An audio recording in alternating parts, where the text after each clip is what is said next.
কবি বলেছেন যে সব সাধকের বড় সাধক আমার দেশের চাষা, দেশমাতারই মুক্তিকামী সেজে দেশের আশা।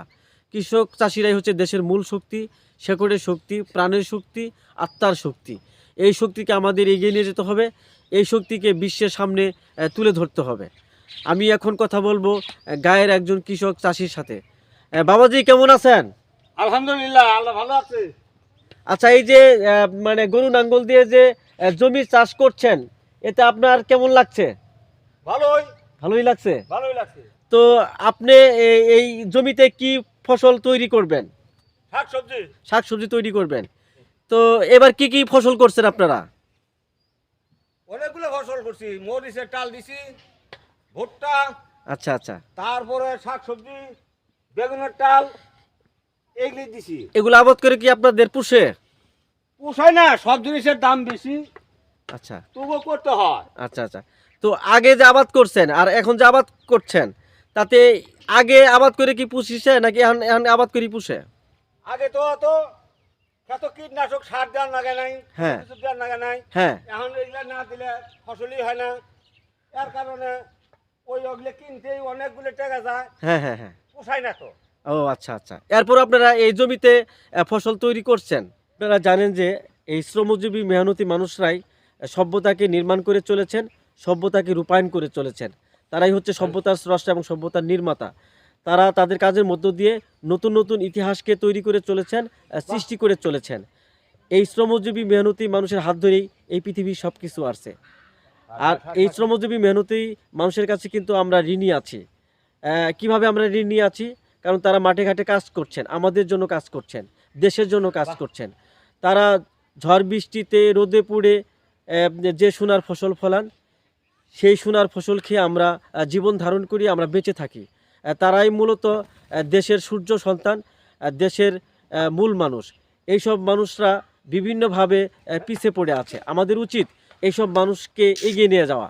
আমরা যদি এই সব সাধারণ মানুষকে এগিয়ে নিয়ে যেতে না পারি, তাহলে কিন্তু আমরা ব্যর্থ হয়ে যাব, আমরা অকৃতজ্ঞ হয়ে যাব। ইতিহাস কিন্তু আমাদের ক্ষমা করবে না, ইতিহাসের কাছে কিন্তু আমরা দায়বদ্ধ থাকব।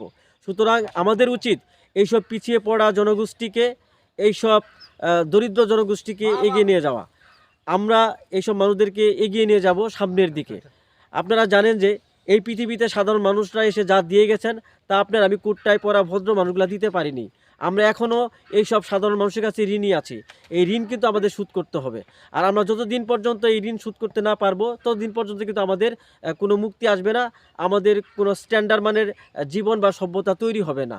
আমরা এই সব পিছিয়ে পড়া মানুষদেরকে নিয়ে এগিয়ে যাওয়ার চেষ্টা করব এবং আমাদের মূল জায়গাতে ইনাদেরকে আনার চেষ্টা করব। আপনারা জানেন এইসব মানুষের শিক্ষা দীক্ষা না থাকার কারণে তারা মূল ধারাতে আসতে পারে না এবং মূল ধারার সাথে চলতে পারে না, যার ফলে তারা পিছিয়ে পড়ে যায় এবং পিছনের দিকে চলে যায়। আমাদের উচিত এইসব পিছিয়ে পড়া মানুষকে, এইসব দরিদ্র জনগোষ্ঠীকে আমাদের সামনে এগিয়ে নিয়ে যাওয়া।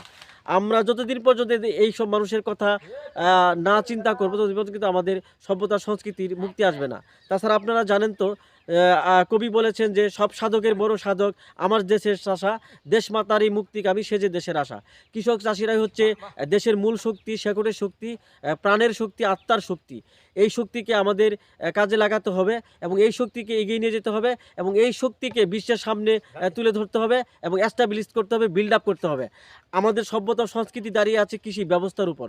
আমরা সেই হাজার বছর ধরে কৃষিকাজের মধ্য দিয়ে এগিয়ে চলেছি। এইসব মেহনতি মানুষরাই আছে বলে আমরা আছি। এইসব মেহনতি মানুষের হাত ধরেই সভ্যতা আসছে, সভ্যতা এগিয়ে চলছে। আপনারা জানেন যে এই মেহনতি শ্রমজীবী মানুষের হাত ধরেই সভ্যতা তৈরি হচ্ছে, সভ্যতা সৃষ্টি হচ্ছে। তারাই মূলত সভ্যতার স্রষ্টা, সভ্যতার নির্মাতা। তারাই নতুন নতুন ইতিহাসকে তৈরি করে চলেছেন তাদের কাজের মধ্য দিয়ে, তাদের মানে সংগ্রামের মধ্য দিয়ে। আপনারা শুনলেন কিছু কথা।